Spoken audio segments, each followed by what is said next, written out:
Përshëndetje të nderuar miqtë e mi. Sot të pranë jush të vi me një histori të dhimbshme shumë, të pa imagjinueshme në fakt se mund të ndodhë, por unë gjithmonë e kam thënë, nga rubrika që rrëfej historitë, kam arritur të kuptoj që nënat për fëmijët janë në gjendje të bëjnë gjithçka. Janë në gjendje të bëjnë edhe ato që ne në fakt na duken të pa imagjinueshme. Dhe pikërisht në ditët kur unë dëgjoj tmerre që nënat nuk kujdesen për fëmijët, doja të ndaj me ju një histori motivuese, një histori frymëse të një nënës e cila ka shitur edhe gjakun e saj që t'ju siguron fëmijëve një të ardhme, t'ju siguron fëmijëve një jetë të lumtur. Rrëfimi është i shkruar nga vetë nëna e djalit në fjalë, e cila me lot në sy ndan këtë pjesë.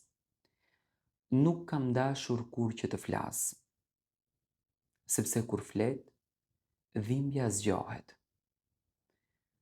Por sot po flas, jo për vete,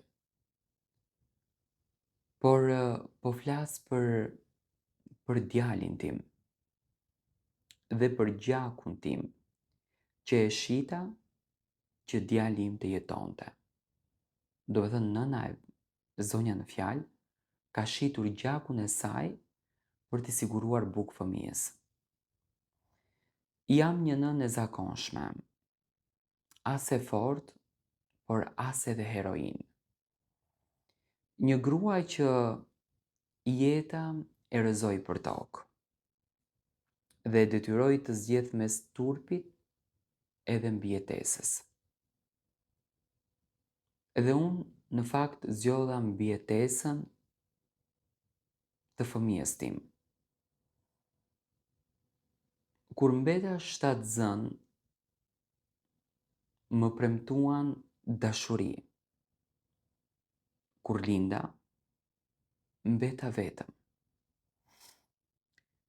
Babai i djalit u larguar pa e kthyer kokën pas, pa një telefonat, pa një ndihmë, sikur djali i tij të mos të ishte gjaku i tij. Sikur unë të mos të kisha ekzistuar fare. Netët e para flija me shumë frikë. Jo nga errësira, por nga mëngjesi. Sepse çdo mëngjes vinte me pyetjen më të tmerrshme. Çfarë do të haj fëmia im sot? Në shtëpi kishte heshtje. Një heshtje që të shurdhonte. Kur djali qante, zemra mua më qahej krejtësisht.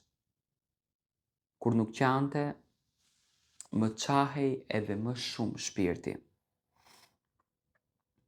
Fillova të punoj kudo, pastrim, shkallë, shtëpi të huaja. Më trajtonin si kur të isha e padukshme, si një leckë që përdoret edhe në fakt hidhet. Por kishte ditë që puna edhe nuk të mjaftonte. Qiraja, dritat, buka, qumshti, të gjithë më shikonin si armiq të më të mëdhenj. Një natë djali më zuri dorën edhe më tha, mami, unë kam uri. I dhash ujë dhe i thash mbylli sytë zemra e mamit, nesër me patjetër që do të ham. Ai fjeti ndërsa unë jo. Të nesërmen e lodhur, e zbrazur, e pa shpresë, dëgjova për herë të parë atë fjalën që më përndjek edhe sot. Dhuro gjak se të paguajnë. E mbaj mend jam ulur në divan, duart më dridheshin, gjaku im, por fytyra e djalit më erdhi përpara syve. Hyra në atë qendër si në një varr. Ajri ishte i ftohtë. Më pyetën nëse isha mirë dhe unë gënjeva. Thash po. Kur gjilpëra hyri në vend, mbylla syt, dëgjova vetëm zhurmën e gjakut tim që rrithte. Çdo pikë ishte dhimbje, çdo pikë ishte nënsi. Më rat fikët, edhe kur u zgjova më dhan para. I shtrëngova fort, fort në përduar. Jo si para, por si jetë. Me ato para i bleva bukë dhe qumësht fëmijëve të mi. Kur djali hëngri buzëqeshi, ai nuk e dinte që ushqehej me gjakun tim. Nuk ishte hera e fundit, unë u ktheva përsëri dhe përsëri dhe përsëri. Trupi im filloi që të më tradhonte, unë kisha marramendje, më binte errësira para syve, por zemra më thoshte, mos u dorëzo. Ka pasur ditë që kam rënë në rrugë, askush nuk është ndalur. Njerëzit kalonin mbi mua me nxitim. Një ditë djali më pa të shtrirë në dysheme, më përqafoi dhe më qau, duke më thënë mami, mos ik, unë kam frikë. Atë natë mendova se do të vdisja, por edhe atëherë nuk më trëmbi vdekja. Më trëmbi mendimi se kush do të arriste djalin tim. Sot djali im është më i madh. Ai më sheh si nën të fortë. Nuk e di që forca ime ka ardhur nga sakrifica.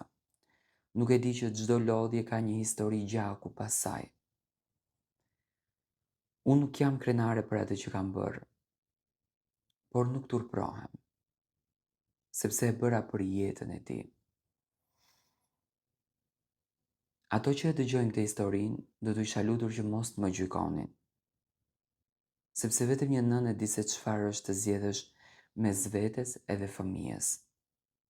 Dhe një nënë gjithmonë zgjedh fëmijën, edhe nëse duhet të shesësh gjakun, edhe nëse duhet të thyhesh, edhe nëse duhet të mbash dhimbjen gjatë gjithë jetës.